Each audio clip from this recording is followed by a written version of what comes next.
Duality is talking about Scream 7. Not anything else, but Scream 7. I want to hear about 6, 5, 4, 3, 2, 1. Hello, Sydney.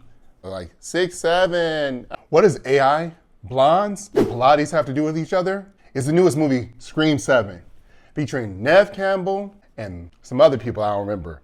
You know, I know their movie names. But I'm Duality, and I'm here to talk about Scream 7. Good old Ghostface comes back, you know, the unaliver. He is, so many things to say, so much to say. But before I get into this, if you like this kind of content, if you like horror, this is Horror Hour Hysteria. It's on the Duality and Love podcast on all streaming platforms, Apple, Spotify, what have you. You know, just throwing it out there. And if you're listening on Apple or Spotify, you can actually check it out on YouTube to get a little bit of more visual representation of what's going on. So, you know, I'm Duality, and then Love is right here. I'm gonna get these a little bit bigger. But we took some pictures. This was like a little date night. It was actually really cool. First picture, me and him laughing. The second picture, us being upset. And then the third picture is us, you know, smooching, you know, because it was a good smooch. You know, you get you. Don't be alone. Don't be Kevin. Don't be home alone. You know, if you're home alone, I'm sorry. I don't know what that's like. I got a man. But what I want to go ahead and talk about is Scream 7. I will go ahead and say this, that this movie is not a show and tell. If you don't know what a show and tell is, it's where they show and tell you everything in the trailers. It does not do that. Pleasantly surprised. It gave you enough to lure you in, but there were still a lot of things that it did not show. If you've paid attention to IMDb or Googled or done anything, you know, you realize a lot of people have returned. How do they return? We'll get into that. I don't want to spoil anything until we get to the part where I spoil. You're going to get the DC, which is the unaliving count. I'm going to put the word here. You know, I think you can understand what the word means. I mean the boop, boop, boop, boop, boop, boop count, you know. I appreciated how the movie handled that. And there was a lot of lore, a lot of good lore. And, you know, I kind of got a little loud in the theater myself. And, you know, Bay was like, shh, but he ain't seen the first 6. So he don't understand. You know, like 6, 7. You know, I'm an unk now, so I can do that. And it just is what it is. But, you know, I guess I'm just going to go ahead and get right into it. This is your only spoiler warning. If you are one of those people that don't like spoilers, do not proceed. Because Duality is about to give you what you need when it comes to Scream 7. Okay, yeah. So, you know, we already talked about the opening, so I'm going to throw that away. But this is a stacked cast. You have Sydney, you got Gail, you got Mindy, you got Chad, you got Mark, but it's a different Mark than the Mark that we knew, because Patrick Dempsey didn't make it because of, you know, scheduling conflicts, but we ain't going to talk about that. We got Joel McHale as Mark, the husband, Mark Evans. So Sydney is not Sydney Prescott in this, even though she is Sydney Prescott. She's married. She's Sydney Evans. Who's Sydney Evans, you say? Smart woman. She owns a coffee shop. It's called Little Lattes in a place that is in Texas. And what I will say about the place in Texas, it's called Pine Grove. Why is Pine Grove special? Well, you know, it's a little quaint town and everything's near, is what I'll say. It's kind of like a little Woodsboro 2.0 is what I'd say, because there are a lot of tropes and a lot of lore that happens. What happens? Yeah, she has a daughter. Her daughter's name is Tatum. Why is her daughter named Tatum? Y'all know Tatum was in the first movie. I'm just gonna go ahead and tap this every time, you know. Hello, Sydney. You know, yeah, he did some things to Tatum. The movie uses a lot of this year technologies, and I appreciate the take of how it handled AI. And again, I'll get into that in a moment, but the Ghostface this time, it was a lot of misdirects. And you should have known who it was when you should have known who it was. But I'm going to put some stuff together, because who Bay thought it was and who I thought it was, 2 different people. He tried to tell me it was the twins. I'm like, it's not the twins. The twins have been through too much. You know, Randy's twins, you know, the nephew, you know, yeah, Mindy and Chad, it wasn't the twins. And, you know, Mindy ain't never been right. She going to continue to be wrong. That's probably her thing. I believe that they are using them, they pronouns in this movie. I did not hear that. It was too much of funny humor and, you know, unalivings and stuff. So I was just watching. I was like, that happened again. So let's get into my favorite part, okay? Which is the DC, you know, the bum, bum, bum, bum, bum. And we'll just go through the movie as such. So it opens up with a couple driving up in a red Audi to the Stu Macher's house. Stu Macher is a hot topic this time around because everyone keeps imagining and thinking that Stu may be alive. Why is that? Because of AI. Sydney gets a call, all these different things happen. But before I get into that, I want to get back to the part of, Madison and Scott and how I really thought that they were going to be a little bit more smarter than they were.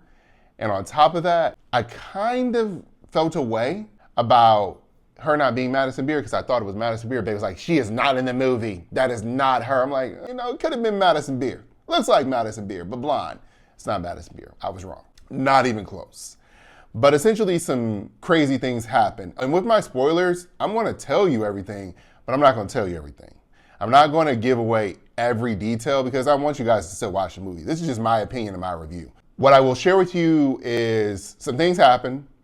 I mean, you can see the trailer. He sends it ablaze, and that's what happens. Both of them are gone. So it's Scott and Maddie, boop, gone. You ain't got to worry about them no more. The next person that gets taken out is Aaron. He's the lighting guy, and it's kind of done off screen. You don't care about that. Where does the lighting guy come from?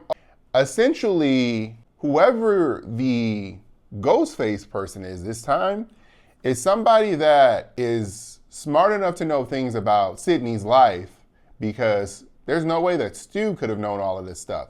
And they kind of tease back and forth like, is Stu alive? Is he not alive? Is this happening? Is that happening? It's very, up until the climax, you don't know. You have no idea if Stu is still Stu and if he's alive or not.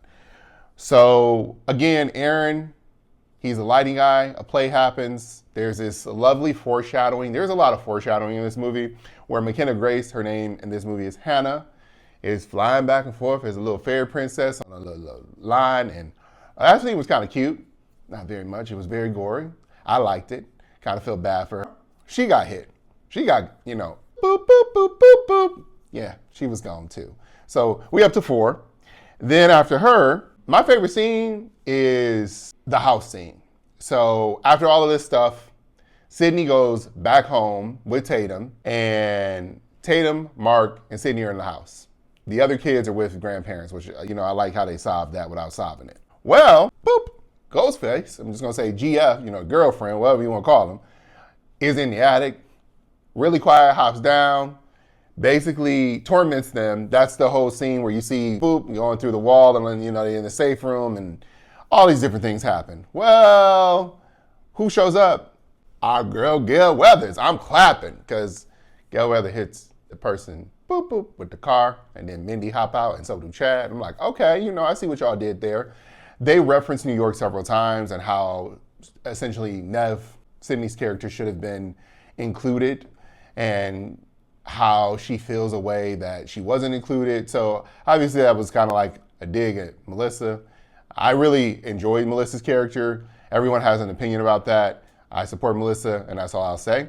So after that, then there's this situation with Chloe, and Chloe kind of has a final girl moment. Sorry, Chloe is Tatum's friend. So of Tatum's friends, and then there's a boyfriend, she ain't got nobody else. She is essentially Sidney Prescott's daughter. And she actually says that, which is kind of funny because the director of the school play called her timid, and her boyfriend at the time, who everyone thought was the unaliver, who they thought was Ghostface and so on and so forth, yeah, they're like, well, you're not, I wouldn't call you timid, I would call you shy. And immediately Tatum goes, well, shy is another word for timid. The whole situation between Sydney and Tatum is that Sydney does not want to involve Tatum in any of this. She's like, I don't want you to have to deal with any of this. She essentially is that type of parent where it's like, I want to shield you and protect you. And she's not a helicopter mom so much, but she's just like, I don't want you to have to deal with this stuff that I went through. I don't want you to have these problems and these issues. So Sydney has left her out of a lot of stuff, and it shows because she does not know how to boop. She does not know how to defend herself. And she makes a comment of, I want to be alive, unlike my namesake, Tatum, your friend, who essentially got axed out in the first, screen. There was just a lot of references. They bring back Roman. Not going to tell you how they bring back Roman. They bring back Mrs. Loomis. They bring back Dewey. Again, you can read between the lines how they bring back all these people. But Stu is like an evident and prevalent character who you're watching and you're like, this doesn't make no sense. How is he here?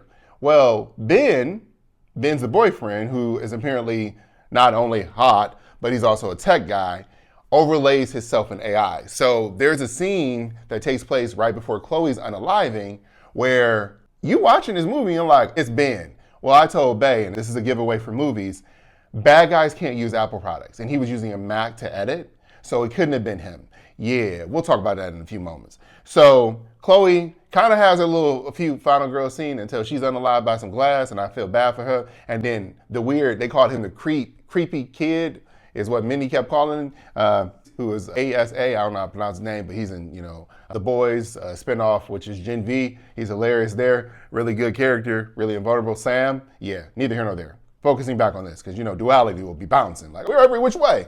We're talking about Scream 7. Duality is talking about Scream 7. Not anything else, but Scream 7. I want to hear about 6, 5, 4, 3, 2, 1, Scream 7. That's what we're doing. That's what we're talking about. So he gets lifted and then, kind of staked. And then when he gets staked, it's on the beer tap. So then beer, it starts out with the blue, and it's red, and then it turns into, a little foamy, a little fuzz. And then the lady sitting next to me was like, I guess he's on tap. And I was like, wow, that was kind of funny. Throughout this whole movie, I was laughing and talking, and Babe's like, shush up. I'm just like, no, babe, you have no idea. If you knew all the lore, you would get it. He's just happy to see the gory unalivings and all of that stuff. So after that, Tatum, when this is happening, runs out because you're like, I want to protect you. I want to take you to your mom. There is a scene where Gail finally gets her interview. After so many years, she finally gets her interview. Why does she get the interview? Because she wants to bait out Stu Macher. It ain't Stu. I'm going to go ahead and rip the Band-Aid off. Stu is in this movie, but Stu is not in this movie. They tried to do this little funny thing, and I'll let y'all watch the movie to know, but Stu ain't in this movie. Stu is not the unaliver. You will think that he was, but he is not the unaliver. So I'm watching it, and then basically, I liked how they kept everybody separate. I forgot. There was a person in between, that happened during the daytime. Mark, I did take him off. He looked like he is going to be unalive, but he don't get unalive. He there, he good. Whatever else. But Ben runs and tries to protect her. This is after Tatum gets a little bit of gusto and hits him with this little thing.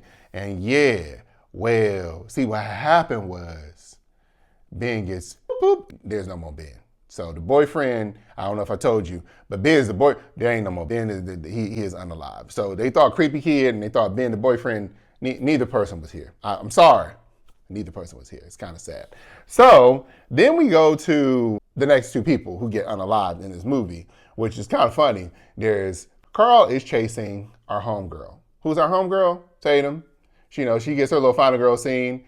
Sydney essentially is running from the news station to where she believes is the bar. And the bar was called Parker's View. Hold on one second, y'all, because, I got the information. Pine Woods, something.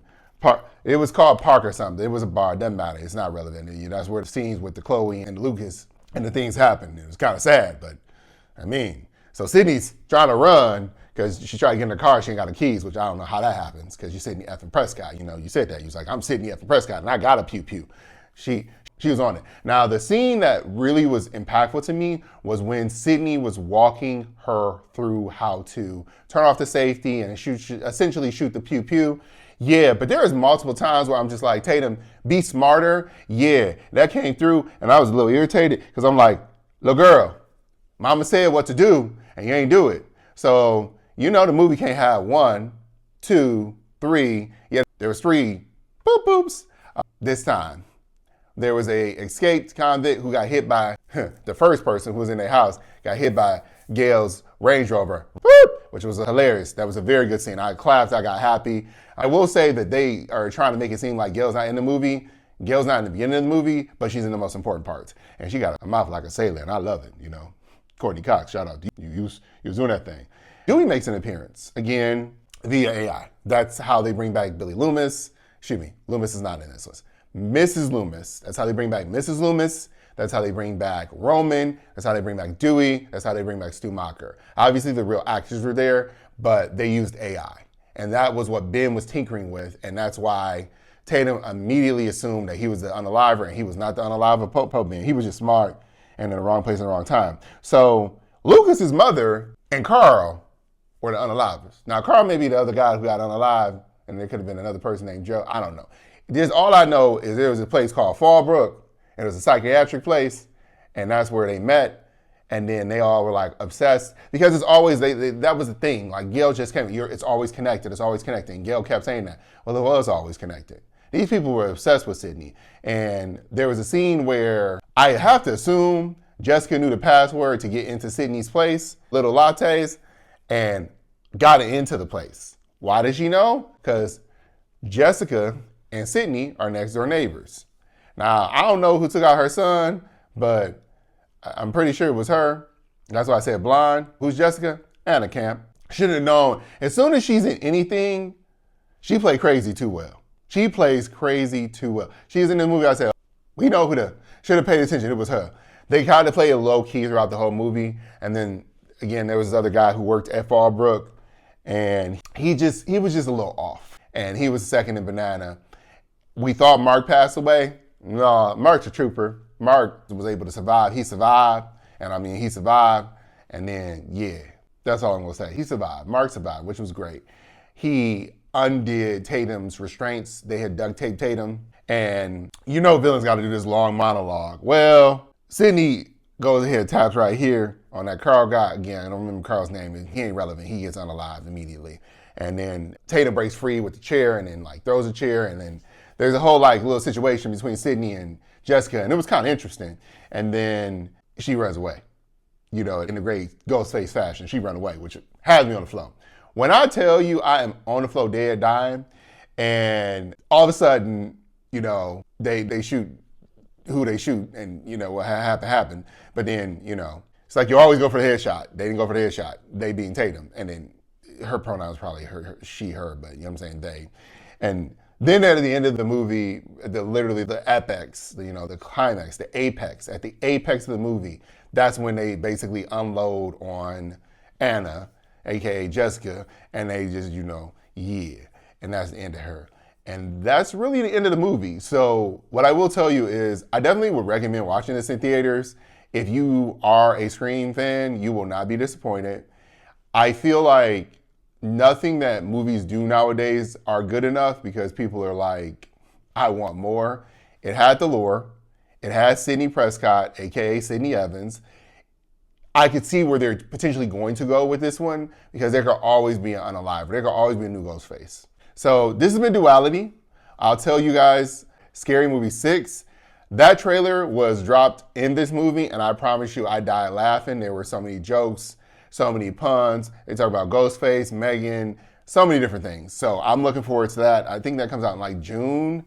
And then there was another few movies in there that had some good trailers too. But this has been Duality. This has been Horror Hour Hysteria. Y'all have a good night. Bye now.